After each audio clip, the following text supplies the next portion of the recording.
आम्हाला ज्यावेळेस घरातून वेगळे केल्यानंतर अण्णांनी मला अनेक जणांनी खलनायकाची भूमिका घेतली। आम्ही बंडखोर आहोत, हम बाजी है, हमने बगावत की है, आम्ही पाठीत खंजीर खुपसला।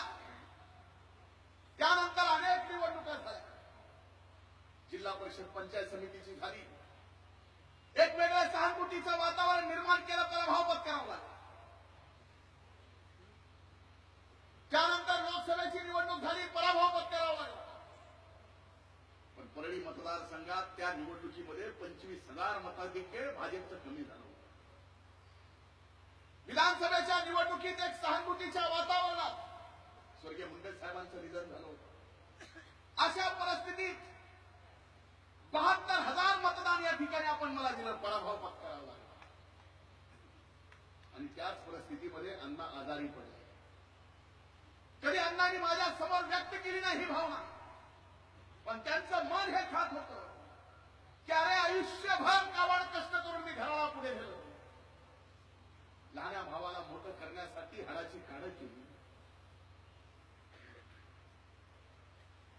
आणि माझ्या उतारत्या वयाला मला या ठिकाणी बाजूला ठेवलं। आणि ज्यावेळेस माझ्या पोराला मला मदत करायची, मी आजारी आहे,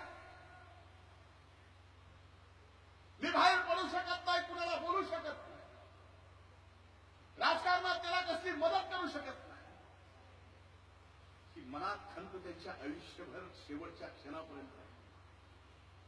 निवडणुका गेल्या, पराभव घ्यावा लागला। मन त्यांचं स्वतः विचार करत होतं कधीतरी विजय मिळेल का। आणि आज परळीकरांनी एवढा मोठा विजय दिला, हा विजय बघायला आज आणणार नाही, पण हा विजय सुद्धा मी माझ्या अण्णांना समर्पित करतो, जे आयुष्यभर मनात ही खंत ठेवून गेले की माझ्या पोराला गुलाल कधी लागेल का नाही। आज या परळीकरांनी अण्णा नसताना जो गुलाल माझ्या माथी लावलाय, तो वडीलकीचा आधार आहे। मला काही हवं नाही, अरे मी मोठा होईल, कुणी म्हणतं डीएम सीएम सोडून द्या, अरे तुमच्या लेकराची एवढी ताकद आज आहे की महाराष्ट्रातला कुठलाही सीएम असू द्या, त्याला आपण वापरू शकतो तुमच्यासाठी, हे सगळ्यात महत्वाचं, बाकी काही महत्वाचं नाही। अरे काम करत राहिला, तुमच्या दम असेल, कर्तृत्व असेल, आणि सामान्य माणसाची तुमची नाळ जोडलेली असेल, तर तुम्हाला राजकारणामध्ये मोठं व्हायला कोणीही अडवं येऊ शकत